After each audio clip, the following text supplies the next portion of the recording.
ആർക്കാടി കറുപ്പിനോട് ഇത്ര വെറുപ്പ്? നിന്റെ മുടി കറുപ്പല്ലേ? നിന്റെ കണ്ണിലെ കൃഷ്ണമണി കറുപ്പല്ലേ? എടി സത്യഭാമേ, നീ എന്താ വിചാരിച്ചത്? എടി, കലാകാർക്ക് കറുപ്പ് വെളുപ്പ് എന്നൊന്നും ഇല്ല, മനസ്സിലായോ? നിറത്തിൻ്റെ അടിസ്ഥാനത്തിൽ ഇത്തരത്തിലുള്ളൊരു വിഭാഗീയത കേരളത്തിൽ നിലനിൽക്കുന്നുണ്ടല്ലോ. അത് തുറന്നു കാണിക്കുമല്ലായിരുന്നോ സത്യത്തിൽ സത്യഭാമ എന്ന് പറയുന്ന ഒരു ടീച്ചർ ചെയ്തത്? അത് സത്യത്തിൽ തുറന്നു കാണിക്കുക എന്ന് അതിനെ നമ്മൾ അക്സെപ്റ്റ് ചെയ്തേനെ. അതായിരുന്നു അവരുടെ ലക്ഷ്യം, അതായിരുന്നു. അതല്ല, അവര് ജഡ്ജായിരിക്കുന്ന ഒരുപാട് വേദികളിൽ കുട്ടികളെ കറുത്ത നിറത്തിന്റെ പേരിൽ മാർക്ക് നൽകാതെ അധിക്ഷേപിച്ചിറക്കി വിട്ട ചരിത്രമാണ് അതിലൂടെ ഞാൻ ഉൾപ്പെടെയുള്ള കലാകാര് അത് അർത്ഥമാക്കിയത്. അതായത് കാലകത്തി ഒരു പുരുഷൻ മോഹിനിയാട്ടം ചെയ്താൽ അത് അരോചകമാണ്.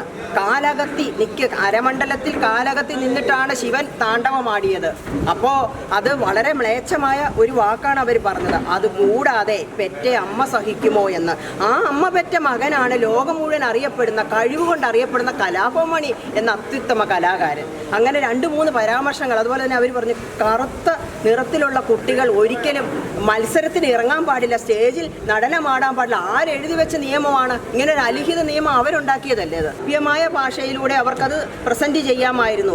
ഒരു കലാകാരനെ അധിക്ഷേപിച്ചിരിക്കുന്ന രീതിയിൽ അവര് അങ്ങനെ പറഞ്ഞതിനോടാണ് നമ്മളെ നാട്ടുകാരും ഞാനും നാട്ടുകാരും ദേശവാസികളും ലോകം മുഴുവൻ അതാണ് പറയുന്നത്. ചാലക്കുടിയിലുള്ള എന്ന് പറഞ്ഞാൽ ചാലക്കുടിയിൽ ഒത്തിരി കലാകാരന്മാർ, നമുക്ക് കേൾക്കുന്നവർക്ക് തീരെ ബുദ്ധിയില്ലാത്ത, അത് പണ്ടത്തെ കാലഘട്ടമായിരുന്നു. ശാരീരികവും മാനസികവും ബൗദ്ധികവും സാംസ്കാരികവുമായ കഴിവുകളുള്ള ആൾക്കാർ ഒരുപാട് പേര് നമ്മുടെ ഈ സമൂഹത്തിലുണ്ട്.